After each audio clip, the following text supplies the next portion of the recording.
আরে বেটা, তুমি যদি নিজেকে মুসলিম দাবি করো, তোমার প্রত্যেকটা কর্মের সাথে ধর্ম টানতে হবে। তোমার উঠা বসা, খাওয়া পড়া সহ শুরু করে তোমার প্রত্যেকটা কর্ম, প্রত্যেকটা ন্যূনতম কাজের সাথে ধর্মের সম্পৃক্ততা থাকতেই হবে। এই ফুটবল বিশ্বকাপ না আসলে আমরা বুঝতেই পারতাম না যে আমাদের দেশে একটা মুসলিম রাষ্ট্রের ভিতরে হাজার হাজার লাখো লাখো মানুষ ইহুদিদের দালাল আছে। এরা মসজিদে ইমামের পিছনে নামাজ পড়ে, আবার অন্তরে অন্তরে ইহুদিদের প্রতি ভালোবাসা রাখে। এরা মেসির উম্মত বলে নিজেদেরকে দাবি করে, নিজেদেরকে ইহুদিদের বাচ্চাটা গোলাম হিসাবে হাইলাইট করে। আপনি যখন তাদেরকে এই কথাগুলো বলবেন, ফুটবল বিশ্বকাপ নিয়ে, এটা ভয়াবহতা নিয়ে, এটার হারাম বিষয়টা নিয়ে তাদের সামনে যখন আপনি কথা বলবেন, তারা আপনাকে যুক্তি দেবে যে আপনি খেলার সাথে ধর্মকে টানবেন না।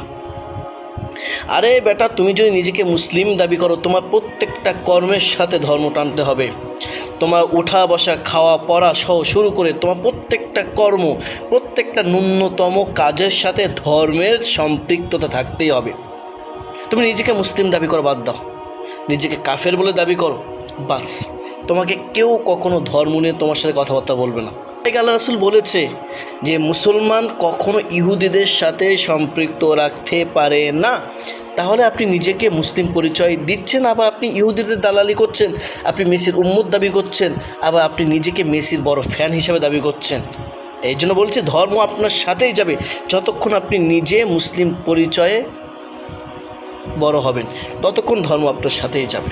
সুতরাং আপনি ধর্মের সাথে তামাশা করবেন না। ধর্ম কখনো আপনার সাথে তামাশা করে না, বরং আপনি ধর্মের সাথে তামাশা করছেন। এটা লিখে রাখেন, এটা লিখে রাখেন। দাজ্জাল আসলে মুসলমানরা কেন দাজ্জালে পিছিয়ে যাবে, তার সবচেয়ে বড় উদাহরণ হচ্ছে ফুটবল বিশ্বকাপ।